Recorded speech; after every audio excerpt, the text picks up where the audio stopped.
Hello दोस्तों, स्वागत है आप सभी का आपके अपने इस यूट्यूब चैनल पे। दोस्तों आज हम बात करेंगे सीएचओ मॉडल टेस्ट पेपर्स के बारे में, यानी कि सीएचओ की अभी एग्ज़ाम होने वाली है, तो उसके लिए सीएचओ के कुछ मॉडल टेस्ट पेपर्स आपको मिलने वाले हैं। यूपी सीएचओ की एग्ज़ाम अभी रिसेंटली होने वाली है और जैसे एग्ज़ाम हो जाएगी उसके बाद आपको पेपर भी बताया जाएगा किस टाइप के एमसीक्यूज़ पूछे गए थे, कौन कौन से एमसीक्यूज़ पूछे गए थे।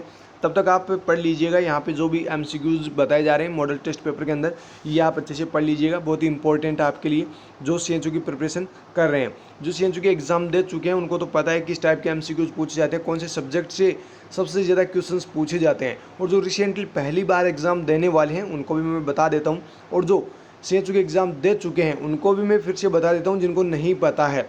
सबसे ज़्यादा आपको पढ़नी है CHN न्यूट्रिशन। आप किसी भी स्टेट की सीएचओ की एग्ज़ाम दे रहे हैं, यही सब्जेक्ट आपको सबसे ज़्यादा पढ़ने हैं। ओबीजी सबसे ज़्यादा जो पूछी जाती है सीएचओ के एग्ज़ाम में, यही 3 सब्जेक्ट है जो सबसे ज़्यादा पूछे जाते हैं। 60% सीएचएन कवर कर जाती है, 20% न्यूट्रिशन कवर कर जाती है, 10% ओबीजी होती है, और जो 10% रिमेनिंग रहती है वो ऑल ओवर सब्जेक्ट जो अपने बच जाते हैं उनमें से 5-4 क्वेश्चंस पूछ लिए जाते हैं। तो यानी इस प्रकार से आपका सिलेबस होता है सीएचओ के एग्ज़ाम के अंदर। सीएचओ के एग्ज़ाम में जो क्वेश्चन पेपर होता है उसका इसी टाइप से पैटर्न होता है। बाकी इसका सिलेबस आप देखेंगे तो आपको हर एक सब्जेक्ट के नाम मिलेंगे, हर एक सब्जेक्ट के टॉपिक्स भी मिलेंगे, लेकिन आपको यही सब्जेक्ट सबसे ज़्यादा पढ़ने हैं जो सीएचओ की प्रिपरेशन कर रहे हैं।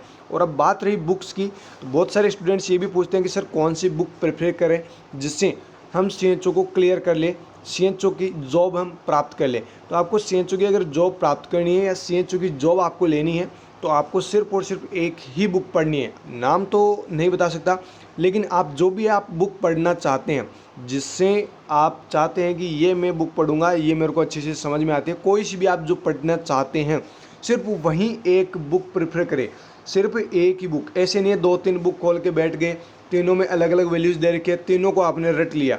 तीनों को रट लिया, अब आप कौन सा आंसर करके आएंगे वहाँ पे? तीनों तीनों की वैल्यू गलत है, तीनों की वैल्यू मतलब सही है लेकिन वो आपके लिए तो गलत है, तीनों की वैल्यू अलग अलग है, तो आप गलत आंसर करके आएंगे, सीधी सी बात है। तो ऐसा आपको नहीं करना है, सिर्फ एक ही बुक आपको प्रेफर करनी है। जो भी आप करना चाहते हैं वो कर सकते हैं आप, और उनसे ही आपको पढ़ना है। तो चलिए देखते हैं हम अपने मॉडल टेस्ट पेपर से जो भी एमसीक्यूज है वो सभी एमसीक्यूज देख लेते हैं। बाकी दोस्तों आप अपने फ्रेंड्स को शेयर जरूर कर देना जो सीएचओ की प्रिपरेशन कर रहे हैं। पहला क्वेश्चन देखिए, आप यहाँ पे ऑप्शंस खुद देख लेना कि किस टाइप के ऑप्शंस है।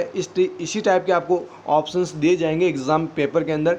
मैं आपको डायरेक्टली क्वेश्चन और उनके आंसर्स बताऊंगा। देखिए पहला क्वेश्चन है, हेनले कोच पास्टुलेट्स एक्सप्लेन। जो हेनले कोच पास्टुलेट है वो मतलब जो हेनले कोच साइंटिस्ट है उन्होंने क्या एक्सप्लेन किया था, ये इसका साइंटिस्ट का नाम है जिन्होंने किसके बारे में बताया था। तो आपको आंसर में करना है जैम थ्योरी। जो ऑप्शन सेकंड है वो इसका करेक्ट आंसर है। जैम थ्योरी के बारे में बताया था हेनले कोच साइंटिस्ट ने। नेक्स्ट क्वेश्चन देखिए, action which halts the progress of disease at its incipient stage and prevents complications relates to which stage of prevention.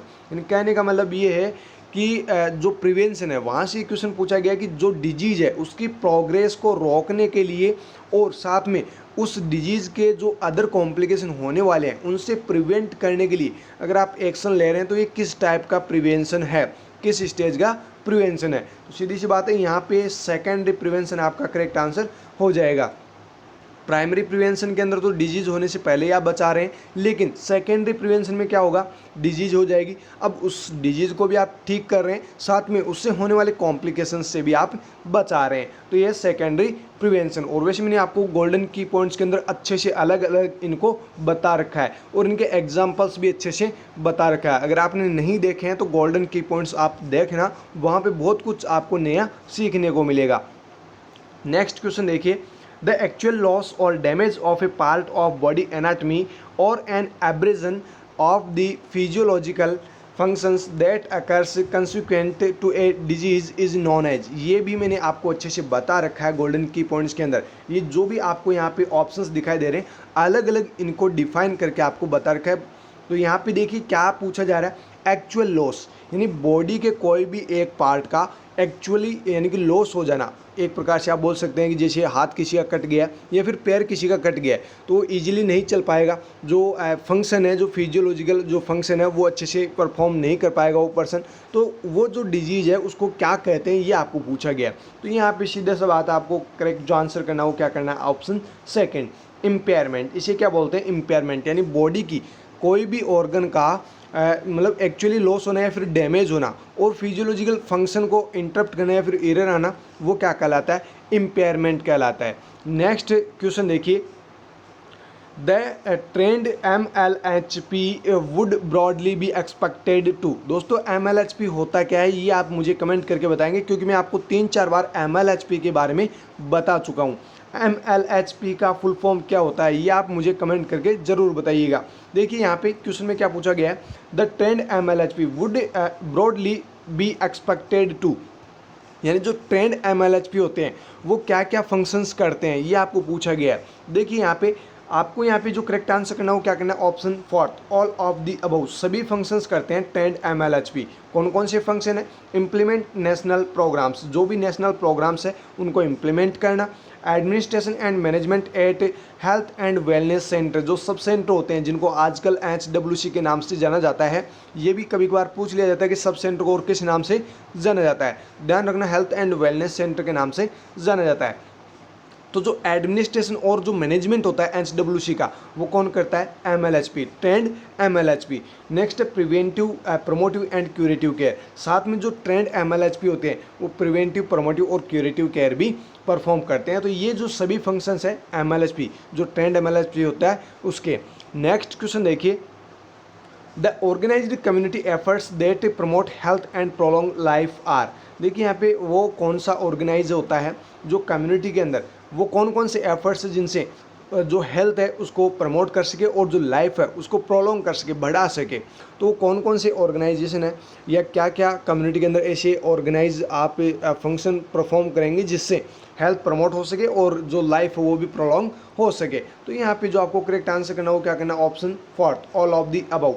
Control the communicable infection, जो भी communicable infection है community के अंदर उसको control करना। Next है improve environment access to safe water and sanitation, और जो एनवायरनमेंट है उसको भी इम्प्रूव करना, किस प्रकार से, जो वाटर है वो सैनिटेशन है, सेफ़ वाटर जो है उसके बारे में आप बता सकते हैं। सेफ़ वाटर से जो है कोई भी वाटर बोर्न डिजीज़ कंडीशन नहीं होगी। सैनिटेशन का भी अच्छे से ध्यान रखना है, अगर कचरा ज़्यादा रहेगा, आसपास में गंदगी ज़्यादा रहेगी, मच्छर वगैरह पनपेंगे और उससे मलेरिया वगैरह जैसी कंडीशंस भी डेवलप होगी। तो इससे जो है जो इन्वायरमेंट है उसको अगर आप इम्प्रूव रखेंगे, उसको अगर आप साफ़ सुथरा रखेंगे तो उससे डिजीज़ कंडीशन भी नहीं होगी। तो इस प्रकार से आप कम्युनिटी के अंदर जो भी ऑर्गेनाइज करवा सकते हैं, इस प्रकार से जो भी आप फंक्शंस करना चाहिए जिससे आप हेल्थ को प्रमोट कर सकते हैं और लाइफ को प्रोलॉन्ग कर सकते हैं। Next personal hygiene improvement through education. देखिए एजुकेशन देकर भी आप जो है पर्सनल हाइजीन के बारे में कम्युनिटी के अंदर पर्सनस को बता सकते हैं। अगर आप पर्सनल हाइजीन मेंटेन करेंगे तो इससे आपको ये कंडीशंस डेवलप नहीं होगी, इस प्रकार की डिजीज़ नहीं होगी और इन डिजीज़ से आप बच जाएंगे। तो इस प्रकार से आप एजुकेशन देके भी जो है हेल्थ को प्रमोट कर सकते हैं, साथ में उसके लाइफ को भी प्रोलॉन्ग कर सकते हैं। नेक्स्ट क्वेश्चन देखिए, बोर कमेटी वाज कंस्टिट्यूटेड इन, यानी जो बोर कमेटी है वो कब बनी थी ये आपको सीधा सा पूछा गया और यहाँ पे आपको आंसर करना ऑप्शन फर्स्ट 1943। ऑप्शंस आप पढ़ते रहना, same as it is options आपको दिए जाएंगे एग्जाम के अंदर। तो जो बोर कमेटी है वो 1943 में बनाई गई थी। नेक्स्ट क्वेश्चन देखिए, CHEB स्टैंड्स फॉर, जो CHEB है इसका फुल फॉर्म आपको पूछा गया है कि CHEB का मतलब होता क्या है। ऑप्शंस आपको सेम एज इट इज मिलेंगे, यहाँ पे जो आपको आंसर करना है वो क्या करना है, option first central health education bureau. जो सेंट्रल हेल्थ एजुकेशन ब्यूरो है ये CHEB की फुल फॉर्म है। तो ये भी आपको ध्यान रखना है, एग्जाम में कभी कभार पूछ लिया जाता है। नेक्स्ट क्वेश्चन देखिए, subjective sense of feeling unwell is. जो सब्जेक्टिव सेंस होता है फीलिंग अनवेल का उसे क्या कहते हैं, और मैंने ये आपको 3-4 बार बताया भी है। गोल्डन की पॉइंट्स के अंदर मैंने आपको अलग अलग ये भी बता रखा है, तो ये भी आप वहाँ से और देख सकते हैं। इसे बोलते हैं इलनेस। जो subjective sense of feeling unwell होता है उसे क्या बोलते हैं, illness. Sickness, disease, mortality. Mortality आप जानते हैं, डिजीज, सिकनेस, इनके बारे में मैंने आपको अच्छे से बता रखा है गोल्डन की पॉइंट्स के अंदर। नेक्स्ट क्वेश्चन देखिए, how many dimension of health are there. देखिए जो हेल्थ के डायमेंशंस है वो कितने हैं ये आपको पूछा गया है। दोस्तों यहाँ पे जो आपको आंसर करना है वो क्या करना है, ऑप्शन थर्ड 8। कितने हैं 8। और ये भी मैंने आपको अलग से बताया, 5 जो डायमेंशन है जो आप पढ़ते हैं वो भी मैंने आपको बताया, 3 जो एडिशनल डायमेंशन है वो भी मैंने आपको बताए। तो टोटल जो हेल्थ के डायमेंशन वो कितने हैं, 8 है। ओके, नेक्स्ट क्वेश्चन देखिए, quantity and quality of an individuals interpersonal ties and extents of his involvement with the community is. Quantity और क्वालिटी, क्वांटिटी और क्वालिटी जो भी इंडिविजुअल्स है उनका इंटरपर्सनल होना यानी कि कम्युनिटी के अंदर उनका इन्वॉल्वमेंट होना, किसी भी प्रकार से आप बोल सकते हैं कि जो भी कम्युनिटी है उसके अंदर जो भी इंडिविजुअल्स रहते हैं, जो भी पर्सन्स रहते हैं, उनका क्वांटिटी और क्वालिटी से उनका कम्युनिटी के अंदर इन्वॉल्वमेंट होना किस टाइप की हेल्थ को दर्शाता है। तो आपको यहाँ पे आंसर करना है ऑप्शन सेकंड, सोशल हेल्थ। ये किस टाइप की हेल्थ है, सोशल हेल्थ। नेक्स्ट क्वेश्चन देखिए, theory of concept of causation of disease, यानी जो कॉजेशन ऑफ डिजीज है उसकी कौन सी थ्योरी है ये आपको पूछी गई है। दोस्तों यहाँ पे जो आपको आंसर करना है वो क्या करना है, ऑप्शन फर्स्ट कॉन्टाजियन थ्योरी। कौन सी थ्योरी है, कॉन्टाजियन थ्योरी, जो कॉजेशन ऑफ डिजीज को रिलेट करती है। नेक्स्ट क्वेश्चन है, resources required for health planning are. Health planning के लिए कौन कौन से रिसोर्सेज की ज़रूरत होती है। तो दोस्तों यहाँ पे आपको करेक्ट आंसर करना है option fourth, all of the above. Man power की भी ज़रूरत होगी और मनी की भी ज़रूरत होगी, मटेरियल की भी ज़रूरत होगी। अगर ये तीनों चीज़ होगी तभी आपकी हेल्थ प्लानिंग सक्सेसफुल हो पाएगी। अदरवाइज़ अगर आप सिर्फ मनी से काम करना चाहते हैं तो नहीं हो पाएगी। मैन पावर भी ज़रूरी है। अगर मैन पावर आपके पास है और मनी नहीं है तो भी आपकी हेल्थ प्लानिंग सही से नहीं बन पाएगी। और मैन पावर और जो मनी है वो दोनों ही है, तो आपके पास अगर मटेरियल नहीं है तो भी आपकी हेल्थ प्लानिंग सक्सेसफुल नहीं हो पाएगी। तो जो रिसोर्सेज है हेल्थ प्लानिंग के वो क्या है, तीनों ही है, मैन पावर, मनी और मटेरियल, तीनों ही चीज़ें होगी तो आपकी हेल्थ प्लानिंग अच्छे से बनेगी। नेक्स्ट क्वेश्चन देखिए, documentation of plan is an expect of. जो आप डॉक्यूमेंटेशन करते हैं, जो भी आप डॉक्यूमेंटेशन ऑफ प्लान करते हैं, यानी कोई भी पेशेंट आपके पास में अवेलेबल है, मतलब जो भी पेशेंट आपके पास है उस पेशेंट का आप डॉक्यूमेंटेशन कर रहे हैं, तो क्यों कर रहे हैं, इसके पीछे रीज़न क्या है, डॉक्यूमेंटेशन ऑफ प्लान करने का रीज़न क्या है, ये आपको पूछा गया। तो दोस्तों आपको आंसर में करना है option third, monitoring and evaluation. कोई भी आपके पास में पेशेंट है उसके आप वाइटल साइन ले रहे हैं, 8 बजे आपने ले लिए, 12 बजे आपने ले लिए, 3 बजे आपने ले लिए, 6 बजे आपने ले लिए। तो ये जो आप डॉक्यूमेंटेशन कर रहे हैं वाइटल साइन का, तो उससे आप पता लगा रहे हैं कि क्या पेशेंट की कंडीशन है और आप क्या कर रहे हैं, मॉनिटर कर रहे हैं, साथ में इवेल्यूएशन भी कर रहे हैं। एक तो आपकी मॉनिटरिंग हो रही है कि 8 बजे किस प्रकार के वाइटल साइन थे और 12 बजे कितने के आ रहे हैं, 3 बजे कितने के आ रहे हैं, साथ में इवेल्युएट भी कर रहे हैं कि कम नॉर्मल में आ रहा है कि पेशेंट एबनॉर्मलिटी उसके अंदर अभी भी है। तो इस प्रकार से आप मॉनिटरिंग एंड इवेल्यूएशन कर सकते हैं, किससे, डॉक्यूमेंटेशन से। नेक्स्ट क्वेश्चन देखिए, how many major sector are represented in health care system in India. India के अंदर जो हेल्थ केयर सिस्टम है उसके अंदर कितने मेजर सेक्टर है जो रिप्रेजेंट करते हैं। दोस्तों यहाँ पे आपको आंसर करना है ऑप्शन थर्ड, 5। 5 ऐसे हेल्थ केयर सिस्टम है जो इंडिया के अंदर रिप्रेजेंट करते हैं, जो मेजर सेक्टर है हेल्थ केयर सिस्टम के। नेक्स्ट क्वेश्चन देखिए, VH&D शुड बी ऑर्गेनाइज। दोस्तों ये MCQs CHU के एग्जाम में पूछा भी जा चुका है पहले भी, और ये मैंने आपको गोल्डन की पॉइंट्स के अंदर अच्छे से बता भी रखा है, फिर भी थोड़ा सा मैं आपको बता दूंगा VH&D होता क्या है। और ये यहाँ पे जो क्वेश्चन पूछा गया इसका आंसर भी अभी जान लेते हैं। VH&D शुड बी ऑर्गेनाइज, जो VH&D है वो कब ऑर्गेनाइज किया जाता है, ये आपको सीधा सीधा पूछा गया है। दोस्तों यहाँ पे जो आपको आंसर करना है वो क्या करना है, option first, once in a month, महीने के अंदर एक बार VH&D जो है वो ऑर्गेनाइज किया जाता है। अब वो होता क्या है VH&D, ये भी जान लीजिए। वैसे मैंने आपको गोल्डन की पॉइंट्स के अंदर बता रखा है, तो वहाँ से भी आप ज़रूर पढ़े, वहाँ पे बहुत कुछ आपको सीखने को मिलेगा, अच्छी अच्छी जो टर्मिनोलॉजी है वो भी आपको मिलेगी, बहुत कुछ आपको वहाँ पे सीखने को मिलेगा। दोस्तों देखिए, वंस इन ए मंथ यानी कि महीने में एक बार VH&D जो है वो सेलिब्रेट किया जाता है, और मोस्टली महीने के एक जो आप बोलते हैं कि एक प्रकार से आप बोल सकते हैं कि किस दिन जो है VH&D परफॉर्म किया जाता है, तो वो भी आपको आंसर में करना है वेडनेसडे, बुधवार के दिन, यानी कि village health and nutrition day. VH&D का मतलब होता है village health and nutrition day, और ये प्रीफर्ड कब किया जाता है, वेडनेसडे को। कब, वेडनेसडे को। ये भी आपको ध्यान रखना है, बुधवार के दिन मेनली इसको परफॉर्म किया जाता है, बाकी ये मंथली यानी कि महीने में एक बार VH&D ऑर्गेनाइज किया जाता है। नेक्स्ट क्वेश्चन देखिए, type BPSC's delivery load of. बहुत ही अच्छा क्वेश्चन है, CHO हरियाणा के एग्जाम में ये क्वेश्चन पूछा गया था। हरियाणा सीएचओ के एग्जाम में ये क्वेश्चन पूछा गया था। तो जो टाइप बी पीएससी है वहाँ पे कितना क्या डिलीवरी लोड होता है ये आपको पूछा गया था। और जो हरियाणा सीएचओ है वहाँ पर पूछा गया था कि जो टाइप ए पीएससी है वहाँ पे कितना क्या डिलीवरी लोड होता है। दोस्तों ध्यान रखना है, यहाँ पे आपको जो एमसीक्यूज बताए जा रहे हैं वो बहुत इंपॉर्टेंट है। यहाँ पे जो आपको करेक्ट आंसर करना है वो क्या करना है, ऑप्शन फॉर 20 और मोर डिलीवरीज पर मंथ, 20 या 20 से ज़्यादा deliveries per month type B PSC पे होनी ही होनी चाहिए। इतना ही डिलीवरी लोड होता है टाइप बी पीएससी के ऊपर।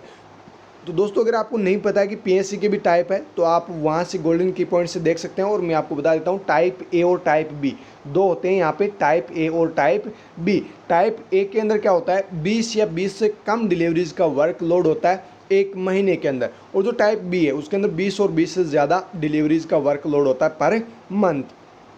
तो ये आपको ध्यान रखना है, बहुत ही इंपॉर्टेंट क्वेश्चन है, ये सीएचओ के एग्जाम में पूछा भी जा चुका है। नेक्स्ट क्वेश्चन देखिए, बहुत ही अच्छा क्वेश्चन है।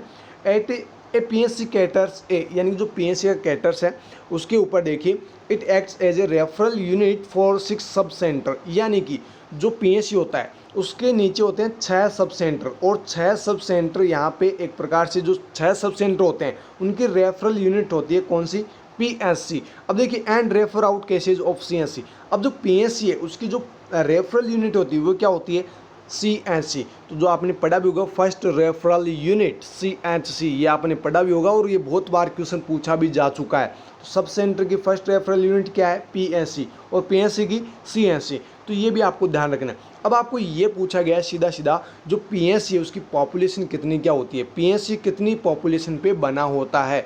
और ये आपको बता दिया गया कि 6 सब सेंटर एक पीएससी के नीचे होते हैं, एक सीएससी के नीचे 6 पीएससी सेंटर होते हैं। तो अब आपको ये पूछा गया कि पीएससी कितनी क्या पॉपुलेशन पे बनाया जाता है, कितनी पॉपुलेशन को कवर करता है। दोस्तों यहाँ पे जो आपको आंसर करना है वो क्या करना है, ऑप्शन फर्स्ट, पॉपुलेशन ऑफ 20,000 इन हिली tribal and difficult areas and 30,000 population in plain areas, यानी कि 20,000 पॉपुलेशन जो है हिली ट्राइबल एंड डिफिकल्ट, जो पहाड़ी इलाकों में रहते हैं या फिर कोई मतलब डिफिकल्ट एरियाज़ के अंदर रहते हैं या ट्राइबल एरियाज़ के अंदर रहते हैं, तो वो 20,000 पॉपुलेशन होती है। और जो प्लेन एरियाज़ होते हैं जो नॉर्मली गाँव में रहते हैं या फिर आप बोल सकते हैं कि जैसे जो भी गांव होते हैं जो प्लेन एरियाज होते हैं उनके अंदर 30,000 पॉपुलेशन को कवर करता है। यानी कि 20,000 से लेकर 30,000 जो पॉपुलेशन होती है उस पर बनाए जाते हैं पीएससी सेंटर। इनके अलावा जो सब सेंटर और सीएससी है उनकी भी हम पॉपुलेशन देख लेते हैं, क्योंकि यहाँ से भी एमसीक्यूज पूछे जाते हैं। सब सेंटर बनाया जाता है 3,000 से 5,000 की पॉपुलेशन पे, पीएससी आपको बता दिया 20,000 से 30,000 की पॉपुलेशन पे होता है। सीएससी 80,000 से लेकर 1,20,000 पॉपुलेशन को कवर करता है, यानी कि एक जो सीएससी बनाया जाएगा वो 80,000 से लेकर 1,20,000 की पॉपुलेशन पे बनाया जाएगा। सब सेंटर 3,000 से 5,000 और पीएससी 20 से 30,000 और जो सीएससी है वो 80 से 1,20,000। तो ये तीनों वैल्यू आपको ध्यान रखनी है। नेक्स्ट क्वेश्चन देखिए, how many administrative areas are there in delivery of health services in at district level, यानी कि डिस्ट्रिक्ट लेवल पे कितने क्या हेल्थ सर्विस जो डिलीवरी के एडमिनिस्ट्रेटिव एरियाज होते हैं वो आपको पूछे गए हैं। दोस्तों यहाँ पे आपको आंसर करना है ऑप्शन थर्ड 6 एरियाज होते हैं जिनको एडमिनिस्ट्रेटिव एरियाज बोलते हैं, जिनकी डिलीवरी कहाँ से होती है, डिस्ट्रिक्ट लेवल से। जो हेल्थ सर्विसेज की जो भी डिलीवरी होती है वो डिस्ट्रिक्ट लेवल से होती है। वो कितने एरियाज पे होती है, 6 एरियाज पे होती है। नेक्स्ट क्वेश्चन देखिए, the official organ of health system at the national level consist of, जो नेशनल लेवल पे जो हेल्थ सिस्टम बनाए गए हैं उनके ऑफिशियल ऑर्गन्स कौन कौन से हैं, यानी कि कौन कौन से ऐसी ऑफिशियल ऑर्गन्स हैं जो नेशनल लेवल की जो भी हेल्थ डिपार्टमेंट है उनको कवर करते हैं या फिर उनको मतलब मेंटेन करते हैं। तो यहाँ पे आपको आंसर करना है all of the above. Option fourth, the ministry of health and family welfare, MOHFW, बहुत बार आपने सुना भी होगा, इसे बोलते हैं ministry of health and family welfare. Next है directorate general of health services, आपने ये भी पढ़ा होगा DGHS। Next the central council of health and family welfare, CCHFW। तो ये आप तीनों फुल फॉर्म भी आपको पूछी जा सकती है और तीनों के आपको मतलब भी बता दिए गए कि ये जो तीनों ऑर्गेनाइजेशन है ये तीनों ही नेशनल लेवल की जो हेल्थ सिस्टम है उसको मेंटेन करते हैं। नेक्स्ट क्वेश्चन देखिए, इंपॉर्टेंट फंक्शन ऑफ ए सी का इंपॉर्टेंट फंक्शन होता क्या है, ये आपको पूछा गया है। मेन इंपॉर्टेंट सी का फंक्शन क्या है दोस्तों, यहाँ पे आपको आंसर करना है implementation of national health programme. जो भी नेशनल हेल्थ प्रोग्राम्स होते हैं उनको इम्प्लीमेंट करना। नेक्स्ट क्वेश्चन है ओवर क्राउडेड हाउस कॉजेज, जो भी भीड़ भाड़ वाले इलाकों में जो रहते हैं, ओवर क्राउडेड जिनके भी मकान होते हैं, वो क्या कॉज करते हैं, वो करते हैं रेस्पिरेटरी एंड स्किन डिजीज़। इस प्रकार के डिजीज़ कंडीशन कॉज करते हैं जो ओवर क्राउडेड हाउसेज होते हैं, यानी कि बहुत ज़्यादा भीड़ भाड़ वाले इलाकों में जो रहते हैं उनके अंदर रेस्पिरेटरी प्रॉब्लम और स्किन की प्रॉब्लम मेनली देखने को मिलती है। नेक्स्ट क्वेश्चन देखिए safe water is a, safe water आप किसे कहेंगे, यहाँ पे आपको आंसर करना है ऑल ऑफ दी अबव, यानी कि फ्री फ्रॉम हार्मफुल केमिकल। जो भी हार्मफुल केमिकल्स होते हैं उनसे फ्री फ्रॉम होना चाहिए, उन्हें क्या बोलेंगे आप, सेफ वाटर। प्लीजेंट इन टेस्ट, और वो पीने में भी अच्छा लगना चाहिए, ऐसा नहीं है कि कड़वा हो यानी कि ज़्यादा जो नमक वाला पानी होता है इस प्रकार का हो, इस प्रकार का नहीं होना चाहिए। प्लीजेंट टेस्ट होना चाहिए, बहुत ही अच्छा होना चाहिए, जैसे मतलब पिए तो ऐसा नहीं लगना चाहिए कि ये उसमें इस प्रकार की बदबू आ रही है, इस प्रकार का वो हो रहा है वो हो रहा है, कुछ भी नहीं होना चाहिए ना।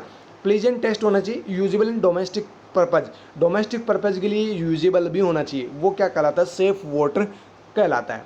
नेक्स्ट क्वेश्चन देखिए OTA यानी कि orthotolidine arsenite test, orthotolidine arsenite test is used to determine, जो OTA परफॉर्म किया जाता है ये एक प्रकार का टेस्ट है, ऑर्थोटोलेडीन आर्सेनाइट टेस्ट, ये किसको डिटरमाइन करने के लिए यूज लिया जाता है। तो दोस्तों यहाँ पे आपको आंसर करना है option first, amount of free chlorine residual, यानी कि पानी के अंदर कितनी क्या फ्री क्लोरीन है उसको, उसकी अमाउंट को डिटेक्ट करने के लिए OTA टेस्ट परफॉर्म किया जाता है। नेक्स्ट क्वेश्चन देखिए study in which children are randomly assigned to receive either a newly formulated vaccine or their currently available vaccine and are followed to monitor for side effect and effectiveness of each vaccine is an example of which type of study।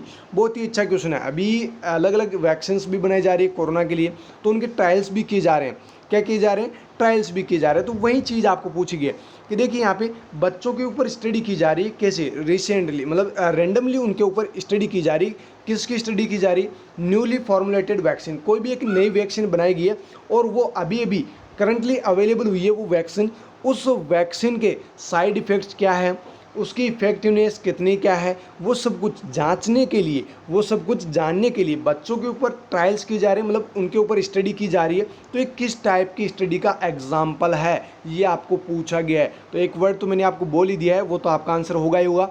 Trial तो हो ही रहा है, साथ में experiment भी हो रहा है। तो यहाँ पे जो आपको करेक्ट आंसर करना हो क्या करना, option fourth clinical trial, trial तो उसका हो ही रहा है, साथ में एक्सपेरिमेंट भी किया जा रहा है कि इसके क्या साइड इफेक्ट हो सकते हैं, कितनी क्या इसकी इफेक्टिवनेस है। तो ये दोनों आपको यहाँ पे करेक्ट आंसर करने, मतलब ऑप्शन फोर्थ आपका करेक्ट आंसर होगा।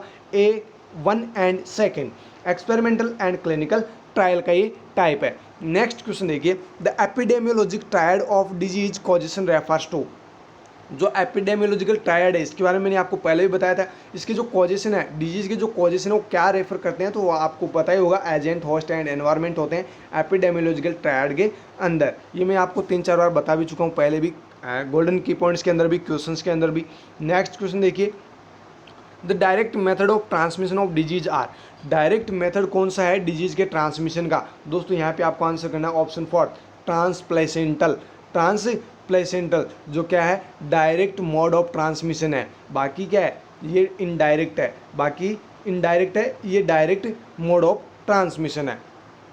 नेक्स्ट क्वेश्चन देखिए if birth rate is high and death rate is declining the country will be in which stage of demographic cycle, बहुत ही अच्छा क्वेश्चन है। डेमोग्राफिक साइकिल से question पूछे ही जाते हैं और इस प्रकार के MCQ CHU के एग्जाम में 3-4 बार पूछे भी जा चुके हैं। डेमोग्राफिक साइकिल से क्वेश्चंस पूछे जाते हैं और डेमोग्राफी से तो 4-5 क्वेश्चन सारे के एग्जाम में पूछे जाते हैं। देखिए यहाँ पे क्या पूछा गया, जो डेमोग्राफिक साइकिल है उसका कौन सी स्टेज के अंदर है, मतलब किसी भी एक ऐसी कंट्री कोई भी मान लीजिए जिसकी बर्थ रेट क्या है हाई है और जो डेथ रेट है वो क्या है डिक्लाइनिंग है, तो ये कोई सी भी कंट्री की मान लीजिए, एक प्रकार से आपको एक एग्जांपल दिया गया है। अब ये आपको पूछा गया कौन सी स्टेज में है, जो डेमोग्राफिक साइकिल है उसकी कौन सी स्टेज में है ये कंट्री, तो ये आपको पूछा गया। दोस्तों यहाँ पे आपको आंसर करना ऑप्शन थर्ड अर्ली एक्सपांडिंग, कौन सी स्टेज में है? Early expanding. दोस्तों ध्यान रखना, मैं आपको बताऊंगा अभी कंप्लीट इसको डिटेल में। इसका जो रेशनल है वो भी मैं आपको बताऊंगा, stage first, second, third, fourth, चारों आप अच्छे से पढ़ लेना। चारों में से एक क्वेश्चन पूछा जाता है। और जो इंडिया है वो अभी थर्ड स्टेज के अंदर है, वो भी आपको भी बताया जाएगा क्या है क्या नहीं है। पहले देखिए stage first, second and third and fourth सभी यहाँ पे आपके सामने हैं। चारों स्टेज यहाँ पे आपको दे रखी है। चारों स्टेज का मतलब क्या है वो देख लीजिए। स्टेज फर्स्ट को कहते हैं high stationary, high stationary. Stage second है अर्ली एक्सपांडिंग, स्टेज थर्ड है लेट एक्सपांडिंग। तो देखिए यहाँ पे स्टेज सेकंड अर्ली और जो स्टेज थर्ड है वो क्या है? Late expanding. अब फर्स्ट है हाई स्टेशनरी, तो फोर्थ क्या है? Low stationary. तो ये तो आपको याद करना ही पड़ेगा कि स्टेज फर्स्ट को क्या बोलते हैं, सेकंड को क्या बोलते हैं, थर्ड को क्या बोलते हैं और फोर्थ को क्या बोलते हैं। देखिए तो थर्ड और जो सेकंड और जो थर्ड है वो तो अर्ली और लेट एक्सपांडिंग है, ये आपको याद हो ही गया है। फर्स्ट है हाई और फोर्थ जो क्या है? लो। तो जो बच गई वो क्या है? Low stationary. अब देखिए इनके अंदर होता क्या क्या है। High stationary, high and fluctuating birth and death rate and population growth remains slow. इसके अंदर क्या होता है? जो बर्थ और जो डेथ रेट है वो हाई रहेगी, यानी कि बहुत ज़्यादा रहेगी, और फ्लक्चुएटिंग रहेगी। फ्लक्चुएटिंग मतलब वेरिएबल्स होते रहेंगे, मतलब इनके अंदर चेंजेस होते रहेंगे। लेकिन जो हाई जो बर्थ रेट और डेथ रेट है वो किस में होती है? हाई स्टेशनरी के अंदर। किस में? हाई स्टेशनरी के अंदर। और जो पॉपुलेशन ग्रोथ है वो रिमेन स्लो, वो धीरे धीरे बढ़ती रहेगी।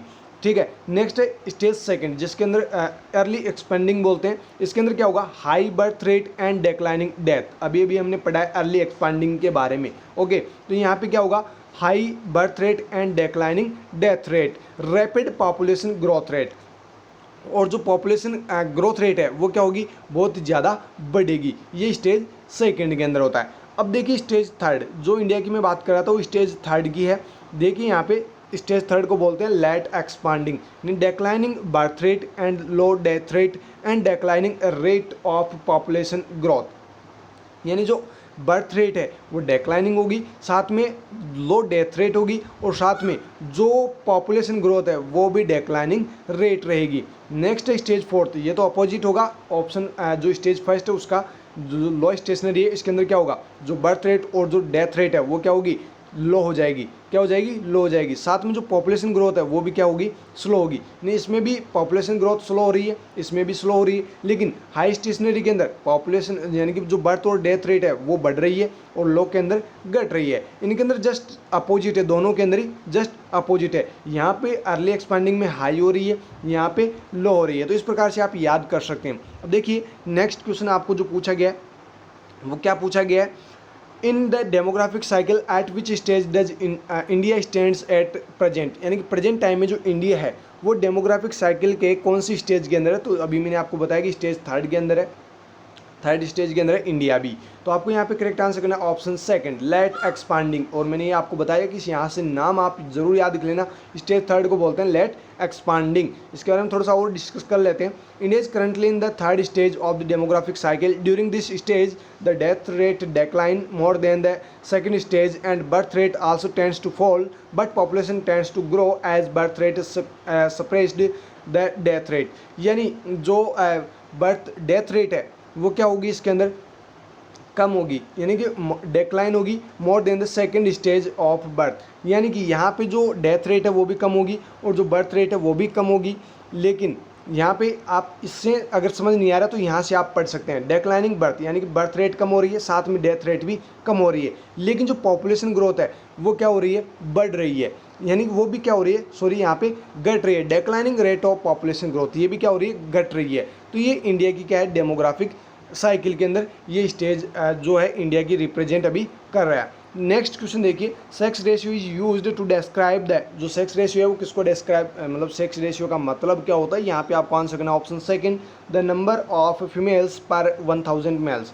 1000 आदमियों पर महिलाओं की संख्या, है ना। तो ये कहलाता है सेक्स रेशियो। नेक्स्ट क्वेश्चन देखिए, the highest child sex ratio among the Indian states as per the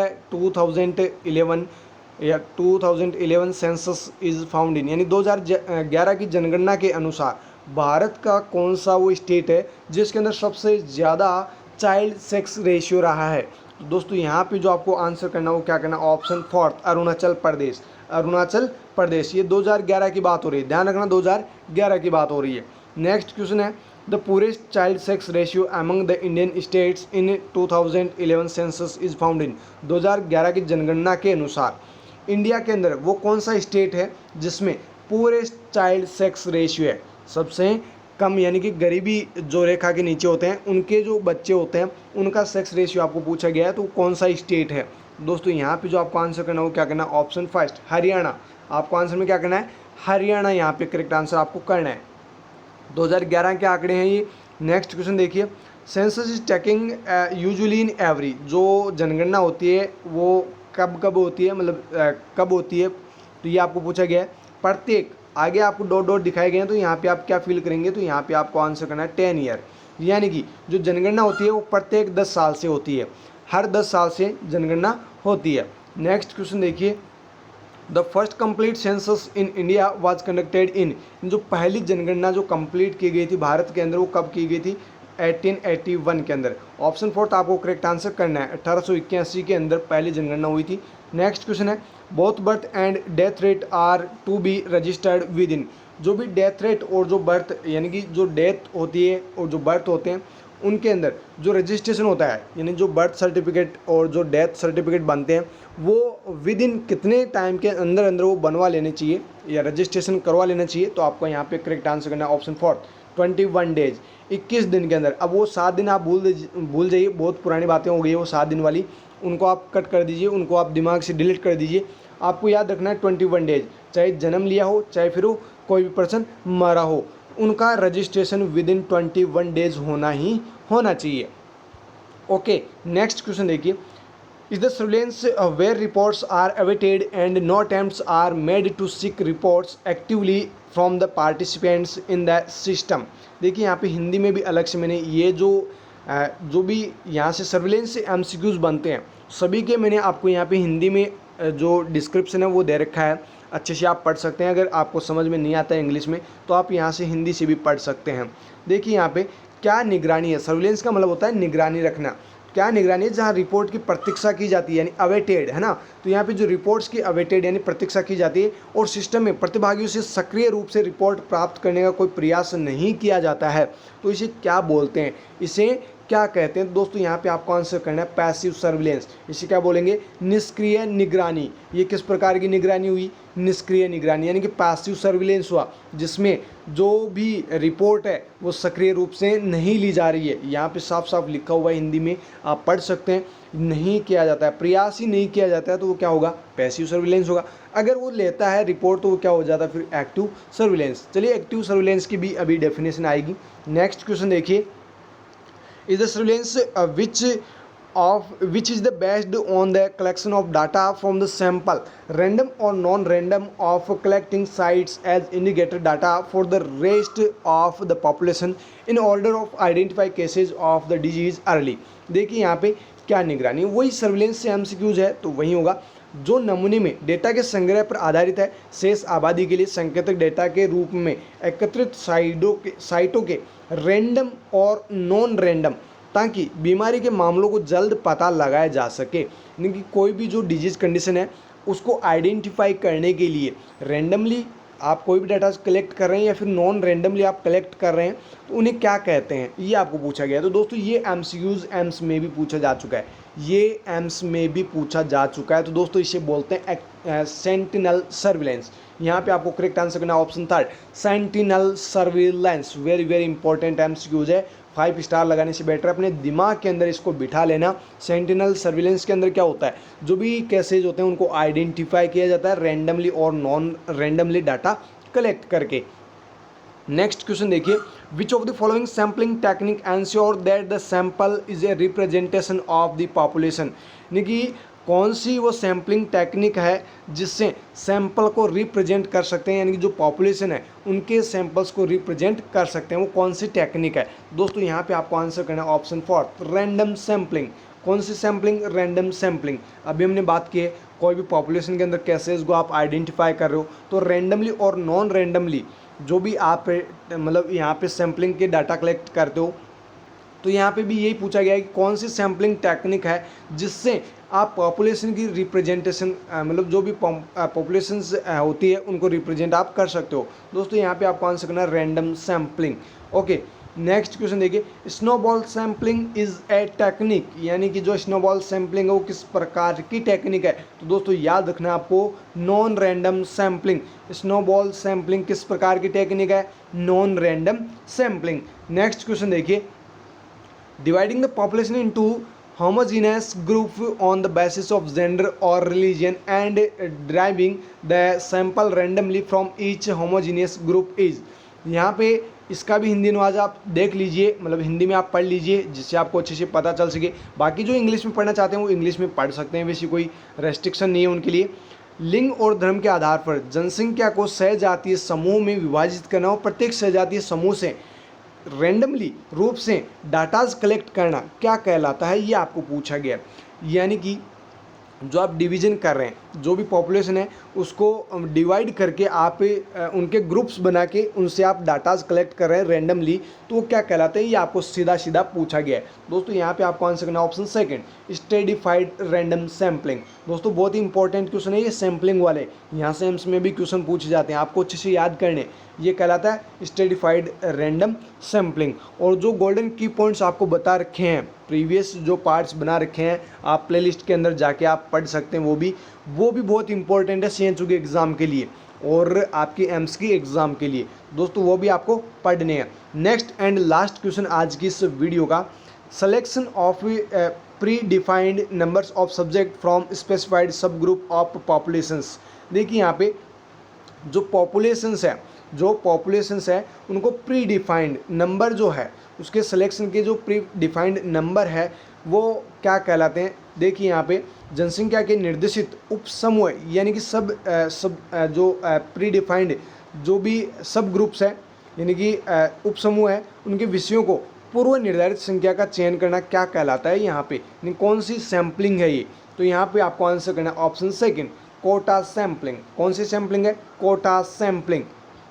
अगर आपको इंग्लिश में समझ में नहीं आता है तो यहाँ पे हिंदी अनुवाद भी साथ में दे रखा है, इसीलिए दिया गया है क्योंकि आप अच्छे से इस क्वेश्चन को समझ सको। दोस्तों ये थे हमारे 40 क्वेश्चंस जो आज के इस मॉडल पेपर के कंप्लीट हो चुके हैं। बाकी आपको नेक्स्ट पार्ट के अंदर भी 40 क्वेश्चंस मिलने वाले हैं, तो वीडियो को देखना ना भूले और अपने फ्रेंड्स को शेयर करना भी ना भूले। दोस्तों अगर आप हमारे चैनल पर पहली बार आए हैं तो आप चैनल को सब्सक्राइब जरूर करना, साथ में बेल आइकन बटन को भी प्रेस कर देना ताकि आपको आने वाली हर एक लेटेस्ट वीडियोज़ की अपडेट जल्दी से जल्दी मिलते रहे। और दोस्तों आपको बता दें ये जो PDF है वो आपको सिर्फ और सिर्फ मिल पाएगी आपको हमारे टेलीग्राम ग्रुप के अंदर और टेलीग्राम चैनल के अंदर। तो आपको करना क्या है, टेलीग्राम पे जाना और वहाँ पे सर्च करना नर्सिंग चैलेंजर्स, और वहाँ पे दो आपको चैनल और ग्रुप दोनों ही दिखाई देंगे, दोनों को ही आपको ज्वाइन कर लेना है। वहाँ पे इसकी PDF मिल जाएगी और ग्रुप में डेली टेस्ट सीरीज भी होती है। सीएचओ के लिए अभी स्पेशल टेस्ट सीरीज चलाई जा रही है, तो आप वो भी देख के अपनी प्रिपरेशन कर सकते हैं और अपना नॉलेज इंप्रूव कर सकते हैं। फिर मिलेंगे दोस्तों, तब तक आप हमारे साथ बने रहिएगा। Thank you so very much.